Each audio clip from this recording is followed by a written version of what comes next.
Our story begins with Diane of House Craig, who ruled the northern lands of Seattle. As time went on, the Craigs invaded the southern landing of Los Angeles by way of the port city of San Francisco. It was in Los Angeles where she helped to raise the daughters of House Baum, and where she saw her love for animals grow. Diane moved next door to my family when she was a teenager, and at the time, she was saving up for a horse. Not just any horse, she wanted the black stallion, and she ended up buying a black colt and naming him Diablo. I think that was one of her first love affairs with horses. It began really at an early age. I mean, she had always wanted to take care of animals and help them when she could. When she went away to college, she stayed a local and went to a junior college, and it was my nanny. That's how we met, and she was awesome because she didn't make me eat my peas. So she worked as a nanny during the day, went to school at night and the weekends until she went off to school to Davis.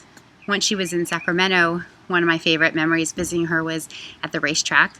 She had gotten a job both taking care of horses and training horses, and one of the things I got to watch was she did harness racing at the Golden Bear Raceway, which has since been renamed, but she won. And I think we brought a picture to share with you. She's always just had such an amazing spirit and has loved animals and has always wanted to be around them. After finding her calling as a caregiver of the animals, Diane returned to the north to begin her training in the remote lands of Davis. After graduation, she faced every Western-born healer's worst nightmare, going north of the wall to the citadel of Ithaca, the cold, lifeless tundra where the White Walkers lived. Little did she know she would meet Richard Snow of Cornell's Night Watch and House Pankowski. I know the Mother of Dragons as a relentless veterinary clinician, fearless in the face of all challenges. No story better exemplifies that than the case she was called to handle in the days following the completion of her surgery residency. She was working for a mixed animal practice in the hills of Hollister, California, and living on a standardbred broodmare farm. This practice had several beef cattle clients, and on this particular Sunday fall afternoon, Dr. Craig was called out to tend a heifer having difficulty calving. After driving out to the property in the clinic's 1963 Dodge pickup and being directed over hill and dale to the case by several very skeptical cowboys, all of whom had very little confidence that this young, attractive blonde had any chance of making a difference in this situation, the state of affairs looked like this. The heifer had been trying to calve for quite some time. Things didn't smell too good, but Dr. Craig was able to convince the cowboys to run into her chute for a quick vaginal exam. Dr. Craig's assessment was that the calf was quite dead, quite large, and its head was turned back. The cowboys were already betting on how poorly the C-section was going to go with this seemingly green, frail veterinarian in charge. What they didn't know was that although not being exposed to beef cattle much during her surgery residency, Dr. Craig had probably done more dairy cattle surgeries than these boys had done cans of Skoal in their lifetime. They couldn't spell or define the word fetotomy, but they were about to have their first experience. Without saying much to the group, she prepped the heifer, deployed some type of strange tubular apparatus, and asked for a volunteer from the tobacco-chewing audience. Things went quite quickly from there. The calf's head was removed and deposited at the foot of the assistant. The assistant then threw up and was replaced. The front leg was removed with the help of the second volunteer, and the rest of the calf was delivered in quick order. She packed up to leave after giving instructions. Total elapsed time? About 45 minutes. Oh, and by the way, she didn't get anything on her coveralls. This tale tells it all on why I admire my wife. Her laser-like problem-solving often leaves the people around her amazed, and her patience so much better for the experience. After her training was complete north of the wall, Diane knew why fate brought her to House Pankowski. It would be up to them to reestablish the dragon population in the southern lands of Laguna Niguel, as they knew their dragon babies would not make it in the cold tundra in the north. In order to make it, she would need help from a mighty mentor and dragon tamer.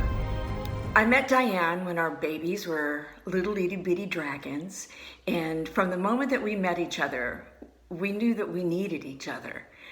We needed that trusted friend, that running buddy, that I don't know, somebody to help teach the babies, dragons, how to fly and how to spit fire when they need protection, because that's what friends do. Diane is always willing to do whatever it takes, whatever the moment calls for, whether that is to bandage up a kid, bandage a dog, fix a cat, and to fix a broken heart. She's always there. So Diane and Christy and I take off to San Francisco, and we're just a girls' weekend, and we're having fun, and it's, everything is going great. We have this incredible dinner, and we're walking on the streets, and we're trying to decide, should we go to the midnight movie or should we not go to the midnight movie? And Diane is like, come on, ladies, we're not that old. We can do a 12 o'clock movie.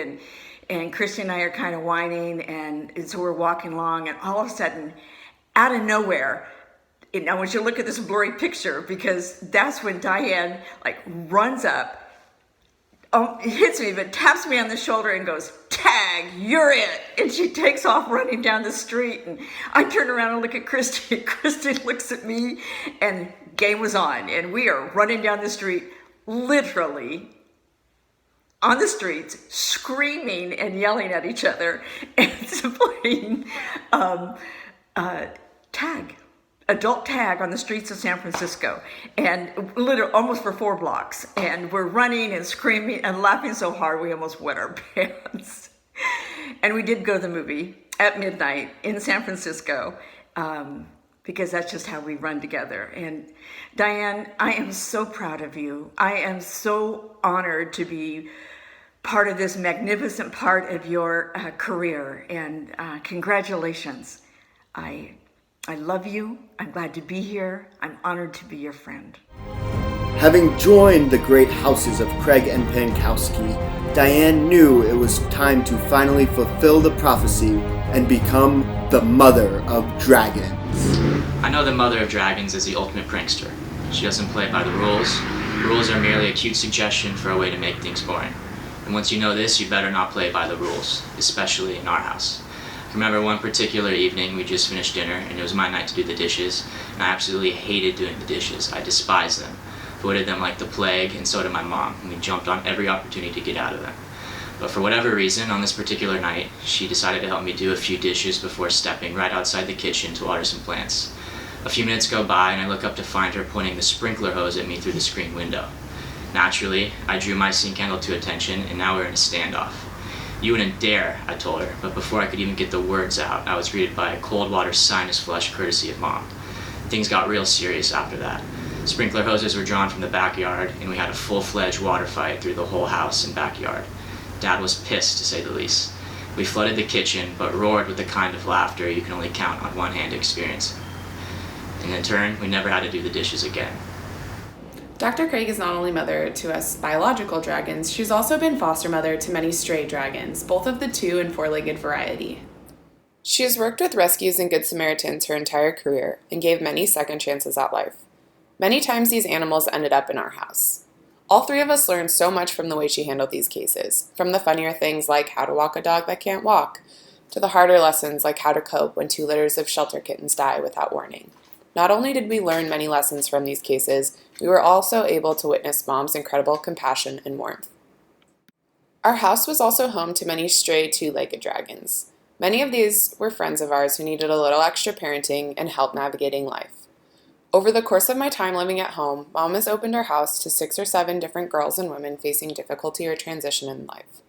If you ask any of those girls about Mom, they tell you how kind, compassionate, and genuinely amazing she is, and explain just how instrumental she was in helping them get past their difficult times. I admire how selfless and giving she is, and how she expects nothing in return as long as you put in the effort. I know Mom as the mentor of dragons. It was either that I was the baby of the family or that we were genetic identicals, but Mom and I have always shared a special bond. I mean, my first word as a baby was Mom's favorite drink order at lunch, iced tea.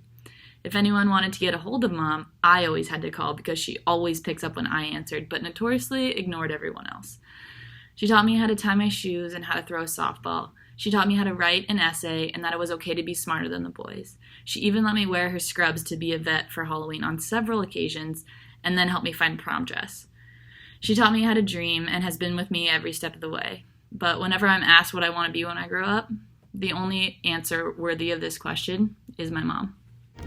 Our mom is now taking on her next great venture, becoming the mother of the CVMA. We want you all to know that you're in great hands.